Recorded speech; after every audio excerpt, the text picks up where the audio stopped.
There was an excellent documentary film made about 3 years ago on U.S. media coverage of the Israel-Palestine conflict called Peace, Propaganda, and the Promised Land. There's a copy of the study guide for it back on the media table, and the video itself is available on Google Video, and I highly recommend that. It's probably the best way to get a sense of what's wrong with U.S. news media coverage of this conflict. And to summarize it, it's that the U.S. news media drops out the occupation. And if you don't understand the concept of occupation, you can't understand what's going on in Palestine today. So I would recommend you see that. The other thing I would say briefly about media is that media goes forward in a context of political organizing. That one of the ways we learn about the world is not just from the mainstream news media, but through those people organizing. And I wore a shirt for the group that I would recommend, the U.S. Campaign to End the Occupation, whose website is doing a very good job of keeping up with current events in Gaza. So remember that we learn about these things not just from news sources, but also from organizers who are doing the work of organizing us toward policy victories. But rather than talk about the media, we can discuss that at the table afterwards. I thought I would talk more about the context, or at least the context as I see it for this. And I'm actually going to read something. As I was thinking about this morning, I realized I should write something and I should follow that text because this is a very emotional issue. And I don't know about you, but when I get emotional, it helps me to follow a script. And I think that's the place we might start, which is that we'll talk a bit about politics and about strategy and analysis.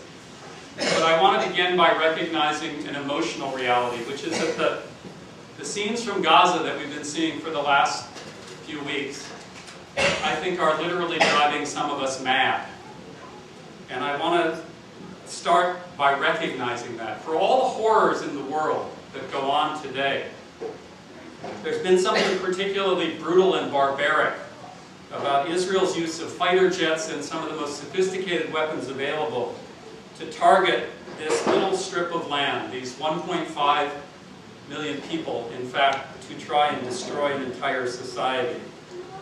And that produces a tremendous grief that I think we should recognize.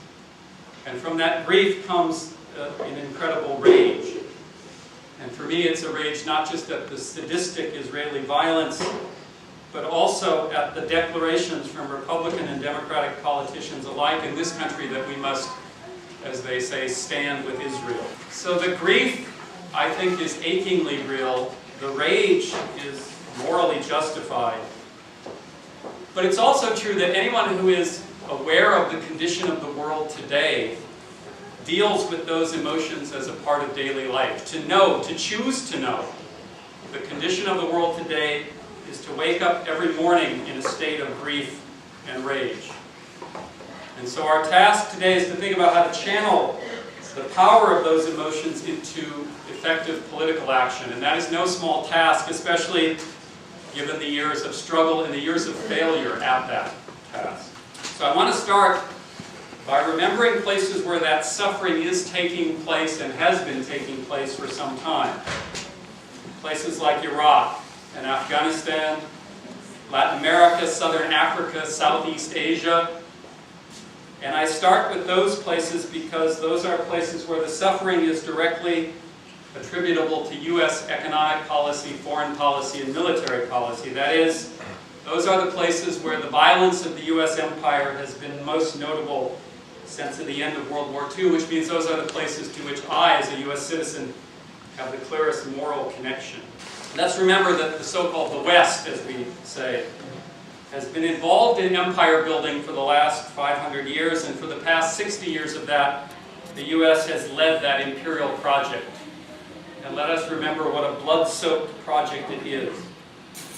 One of the great apologists for the U.S. empire, Samuel Huntington, the late political scientist, was at least honest when he acknowledged, quote, "The West won the world not by the superiority of its ideas or values or religion, but rather by its superiority in applying organized violence.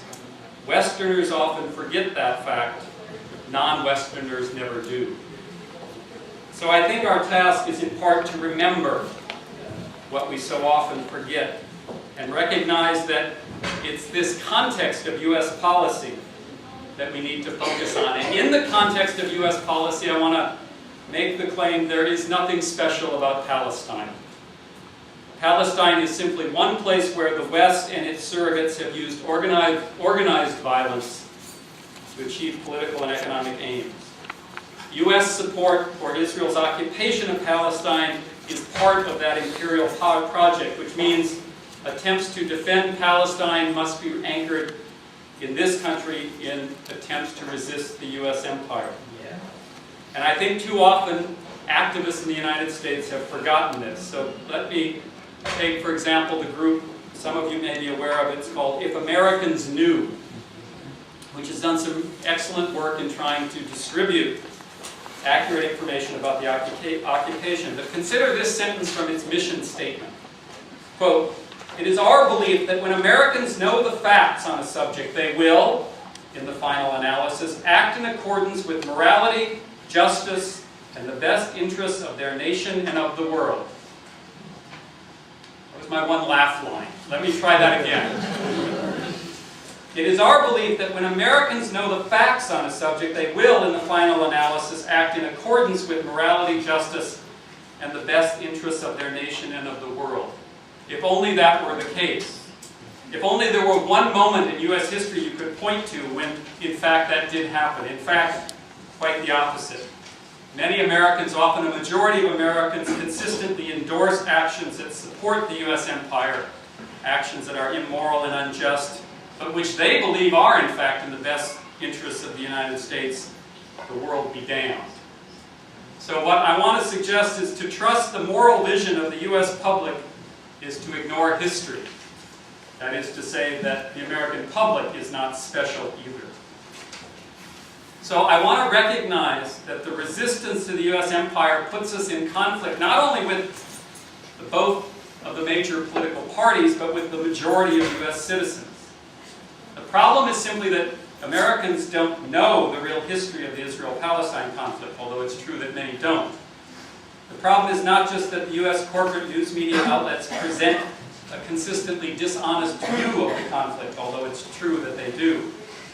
The problem, I think, goes deeper, and it goes to the core of this country and the lies that we tell ourselves about ourselves.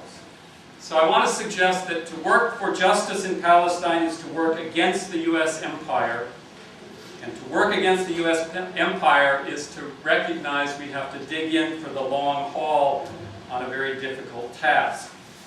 And that task is not to play to Americans' sense of being special, but to help this country come to realize that if there is going to be a decent future, in fact, if there's going to be a future at all, the United States has to step back from its position of arrogance and affluence. That is, we must imagine what it would be like to live as one nation in the world, not as an arrogant nation that attempts to dominate the world. We have to imagine what a good life would look like if we were to give up our commitment to affluence and try to create a just and sustainable world as we come to the end of the high-energy, high-technology era. Now, I know that bigger picture is hard to focus on when Israeli bombs are dropping on Gaza and when the U.S. government continues to provide the military, diplomatic, and economic support that allows Israel to continue that action. It is difficult to take the long view as the grief of the people of Gaza deepens, as the pain intensifies, and as the children continue to suffer. But I think our hope lies in seeing this as one movement with many fronts. The goals are justice and sustainability, which I think are inseparably linked. The struggle goes on in Palestine, in Iraq, it goes on in Venezuela and Bolivia, it goes on in Oakland and in Austin. The targets are the empire and the economic interests it serves, and we have to continue to struggle against the corrosive effects of arrogance and affluence in others and in ourselves. And I think that is what we need, to reach out in solidarity, because that solidarity is the only way to tame the rage and to help us with our grief.